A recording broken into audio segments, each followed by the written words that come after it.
everyone, doing something a little bit different today, going over ancient civilizations and the possibility that some of them potentially had some pretty high technology. Basically, I want to take a look at some of the ancient architecture that supposedly predates, a lot of what we consider ancient cultures like the Incas and stuff like that. Going to have a video for a few minutes by a guy by the name of Brien Foerster. I started watching his YouTube channel a long time ago, but he's got a whole lot of really interesting videos of ancient megalithic architecture that's found all over the world, from Egypt to South America to Jordan, just all over the place. And I do hope to actually get to some of these places physically in my actual lifetime, but we'll see if that happens. But anyways, when you guys are watching the videos and I got some of these pictures up, just think about, was it possible to make this stuff with stone and chisel, essentially, like we've been taught? I think the reason I find it so interesting is because we were never told about any of this stuff. And I think a lot of this information is pretty compelling and kind of challenges the mainstream narrative on what our ancient human civilization was like. So take it for what it's worth. If you think it's interesting, I'll have Brien Foerster's links to his YouTube channel down in the description. So feel free to go check that out. But yeah, let's take a look and see what you guys think. Now this is the official entrance. You can see that it's very narrow, and that was designed on purpose so that an attacking army could only enter single file. Now in front of you, you'll see a stark difference in construction technology. All of this relatively crude, but done with a certain level of finesse. And then this tower here, called the Sun Temple, constructed without mortar. These ones constructed with mortar. This one clearly superior.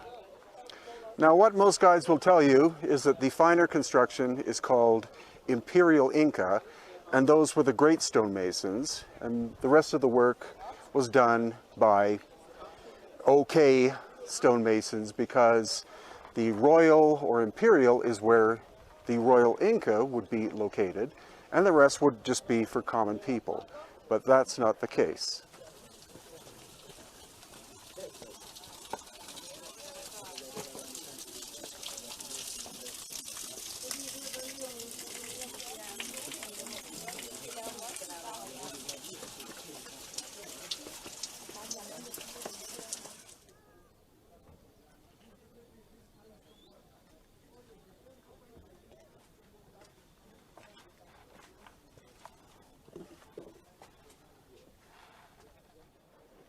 It's not as if there's a subtle difference in the construction technique.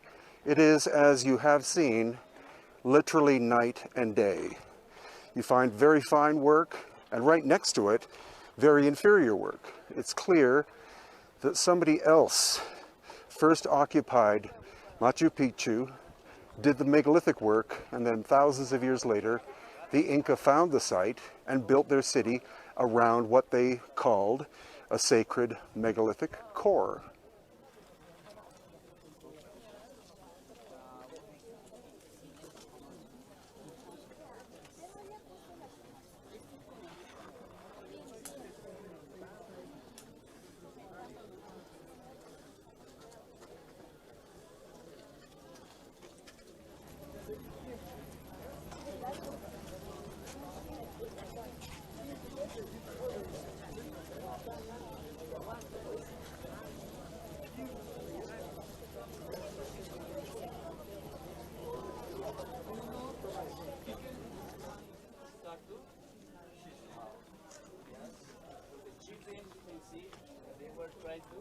They were hammering.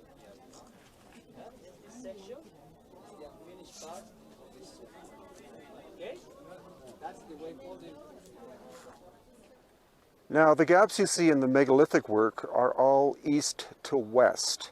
And so it's not that seeds fell in there and gradually plants grew and pushed the stones apart, you're seeing evidence of cataclysmic damage, especially the three-sided building that never appears to have had a fourth side. The right-hand side has sunk down by 2 feet, and a geologist that was with me here on a previous trip said that would be an earthquake of between 9 and 10, and there are no recorded major earthquakes during Inca times. So she said the fact that that building was damaged that much, that you had liquefaction of the right-hand side, means that if all of Machu Picchu was built at the same time, the whole city would have been destroyed except the megalithic structures. That tells us the megalithic is older. So some of these pictures that I'm going to show you guys show some of the different megalithic sites that I found in my searching and I find pretty interesting and compelling. This one here I wanted to show you guys is obviously it's a giant wall, but the way the stones were made, they almost look like they were smushed together and they all just fit together real snugly. I suppose this could have been made with, you know, hammers and chisels and whatnot, but I kind of feel like there's something more there. This is another picture of a similar style wall. I wanted to put this one up because obviously this giant stone behind these people is massive. I don't know what the weight of it is, but moving something like that had to have been a huge undertaking, assuming, you know, they didn't do something to form it right there.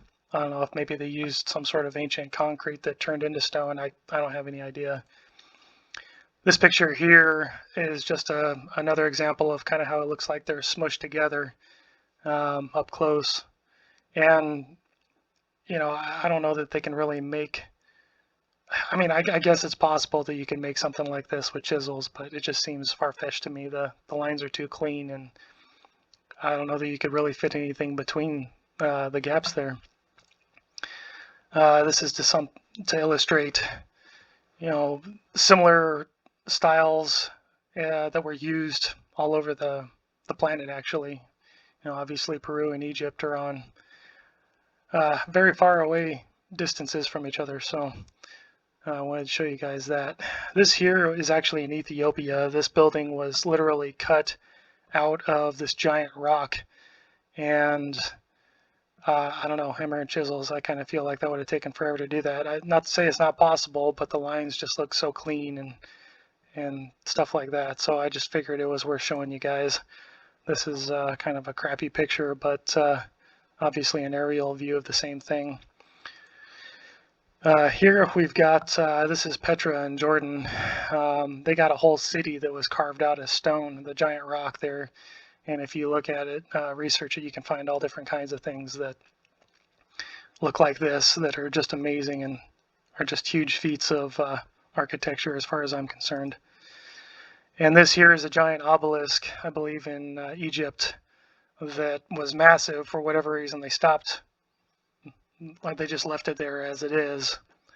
But if they were going to finish this thing, you know, how much did that thing weigh and what would it have taken to actually move that? Even just get it up out of that hole, you know, is just mind-boggling to me.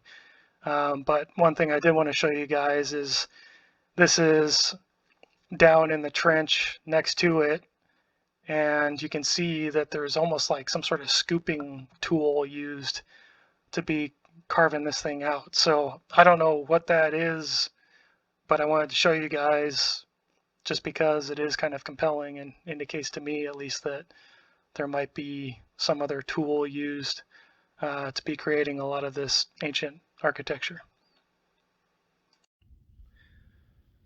So at this point, some of you may be kind of wondering if it's legit or not, and like I said, get out, you know, do your own research, see what you think.